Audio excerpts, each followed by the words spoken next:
congratulations on bringing the play through, on getting it. Where y'all originate the play original? It started right here, here in Charlotte. Wow. How'd you get the idea for the play? Well, I was writing another piece. I was writing a screenplay. I had an appointment. I had a meeting out in L.A.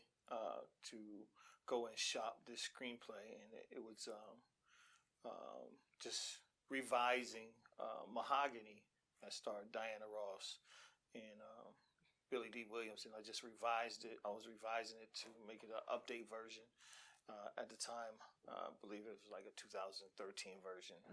So when I was finishing it, I was watching The Wiz as I was writing, and then The Wiz went off, and I was like, okay, what happens now? Just ask myself that question, and I was like, wow, all these bells and whistles went off, and I was like, yo, you're the writer. Why don't you write and tell what happens? And then I was like inspired and couldn't stop writing. I was like, man, let me start writing this play. Well, originally it was a screenplay. It was a movie when I originally wrote it. So a full length. Yeah, it was a full length movie. And so you went and talked about that interaction that play. Yeah, I went to shop Be a Lion as a movie in L.A. out in Hollywood. Got in front of some producers. Musical, correct? No, it was a movie. It was a straight movie. It was a straight movie. It wasn't a musical at the time. It was a straight movie, and they loved the idea, but they were like, it's just going to cost too much to produce. Then I didn't understand it, but I understood it now. And one of the ladies who was part of the production company, she came out to stop me. Well, actually, I sold a script that day. I was like, let me back up. I was like, well, what are you guys looking for? And they were like, we're looking for a rom-com or romance comedy. And I was like, well, I have one. And I grabbed the script. I was like, and I thought to me it was a piece of crap. I grabbed it. Something told me to grab the script, and I grabbed it, and they bought it. Wow.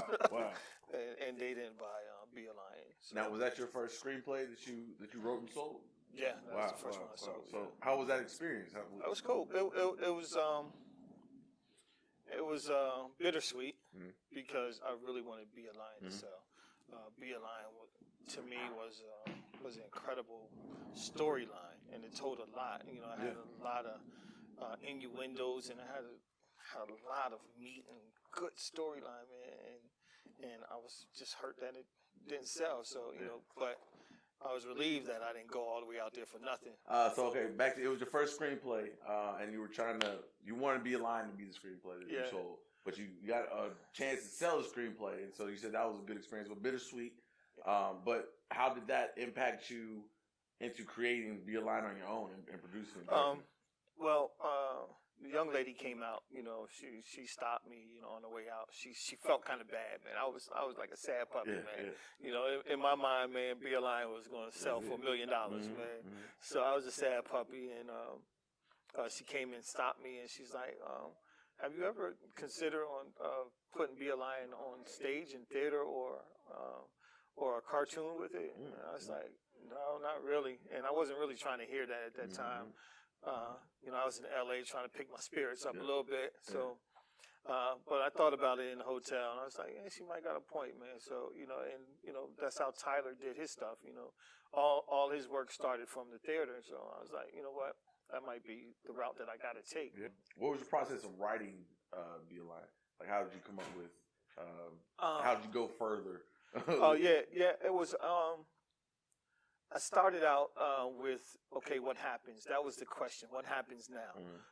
And then I started backtracking from the end to the beginning. And I was like, well, the Wiz was a fraud. So what happens now? There's no one in charge. There's no one to rule Oz. So Oz is a lawless city now. It's like, we took over. And then we didn't put nobody in charge. So I was like, okay. So it's about to be chaotic now. So who better to restore the order? Who's going to restore the order? And I was like, the lion.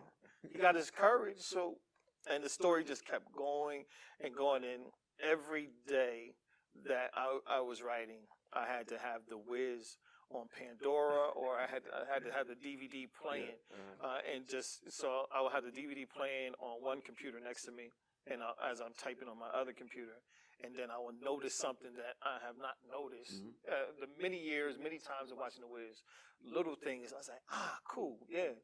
So even like the last thing that the people of Oz wore, their last clothing, what color it was, and it was gold. So I was like, I had to be on point because I have citizens of Oz and be a lion. So the last thing they wore was gold. So we gotta be on point with that. And you literally have to do research while watching that movie. So that was kind of cool. Now, they didn't have any copyright issues with you expanding upon that story? No, because the loophole is, one, The Wizard of Oz is public domain. Two, it's not The Wiz. So I'm not using anything from The Wiz. So it's definitely a whole nother story, and it's just inspired by The Wiz. So. How did the costumes and visuals develop? Because I know you had a lot of visuals prior to. But then you just put a flip on it. Like, how did you come up with they develop over time, man. This is our fourth time doing Be a Lion, our fourth season, and the costumes developed over time. All I knew was we needed a man to look like a lion, and just being honest, being real, man. We didn't have a budget for costumes when we first started, so we went to Walmart and brought like a gray sweatsuit, and we painted it brown, and we tried to dye that thing brown. And you should have saw us, bring it to life. It ultimately became brown, and then we went to a fabric store to find a big piece of fur to put on his mane and everything else. In the first line, he had locks, so it was easy for him with that. And then we just did makeup on him, man. That's what we did, man. Well, I mean, from what I see today, it's come a long way. No, I hear that every day, man. From people seeing us on social media and seeing how we started out and where we came from, man. So the costumes are really, really next level, and I think our next production we can even take it up another notch. Wow. So now I see your crew is real tight knit, man. Everybody's almost like family. Can pick up where somebody else puts down, and that's very beneficial in production. With being able to move forward and everybody not waiting around to see what's going on. How have your crew been influential to making this thing come to life? Man, it's a major necessity, man. My biggest thing is that we all have to get along. We all have to first acknowledge the vision. What's the vision? And we all have to join in and sharing, believing in that vision. Because if one doesn't believe in it, it sets off it sets the chemistry off of the entire production. So everybody's on point. Everybody knows what we need to achieve, what we need to accomplish, and everybody's close-knit when there's something going on, like, cool, they correct it within themselves, and we just keep that thing going. My stage manager and my production manager was part of the casting. We had, and the choreographer was part of the casting as well. Is that where you found your lion at, or was that somebody you knew personally? How did you come across the lion? Someone recommended Lion from my other production. One of the leads that was in one of the female leads in my other production was like, look, I know somebody who might be a good lion for you. We were auditioning, and I had like 3 people that were possible lions, and I liked them. I would have been settling for them. They probably would have got the job done. I know they would have got the job done, but Tony, he came. I was like, I listened to Shar. I said, all right, cool. I'll audition him as Lion. And he came, man. He sang I'm a mean old lion from The Wiz, and he killed it. And then he did his monologue. I was like, that's my line right there. Yeah, that's my line right there. That's a blessing. Yeah. And the rest of the talent for your cast, were they from old productions or people that came on new? This year is almost an entire new production. We kept 2 people from the last production.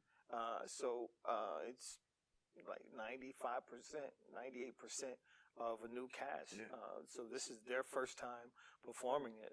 We kept our evil witch. Her name is Damnesia. We kept her from prior production. She's been here for 2 years. And then we had Naila Gardner. Her name, she plays Dorothy, and this is her second season. How does that play in to your production? Is it something that you try to account for specifically, or is it just something that came naturally? I do. We have a story. I have stories to tell. Mm-hmm. Our stories are thought-provoking. We have other plays that are African American dominant, and we have plays that shows a different side of us. Mm-hmm. Some of the sides I don't agree with, but there's a side of us that's not being represented in theater. And I would say it's authentic African American theater, and you can take the African American away and just say it's theater, because our productions are thought provoking. They make you think, and it's just not for black folks. I mean, everybody can come and enjoy our productions. I tell people now, Be a Lion is like if you take Hamilton. It's like Hamilton meets Motown, and you put us in Oz. Mm-hmm. So it's a cool, funky concept. We got some hip hop, we got some spoken word, we got that Motown sound, and even some of the singers take you to church, man. So these are some great performers. Now, where can they find more about brand new Sharif Productions and this play and the past ones and stuff like that? Oh, you can go to brandnewsheriff.com. All of our productions are on there. We even got some other productions that's coming up that's not on there yet, but it will be on within the next week. We got another original piece that I wrote, and it's a musical, and that'll be in the winter. And we got another piece by August Wilson that just came off of Broadway, and that premieres August. And it never premiered here in Charlotte, so we're the first one bringing Jitney here to Charlotte. So we definitely appreciate it, man. When I first wrote your contact, I told you most plays I've seen that are fully produced was the baby mama drama plays and the church plays, and it was great to have. You said it. You said I didn't want to say it, but you said it. Yeah, I got to, man. Well, good. Well, I appreciate you sitting down with me, man. Man, it's no problem, man. No doubt, man. I'm gonna get out y'all way so I can knock it out. All right.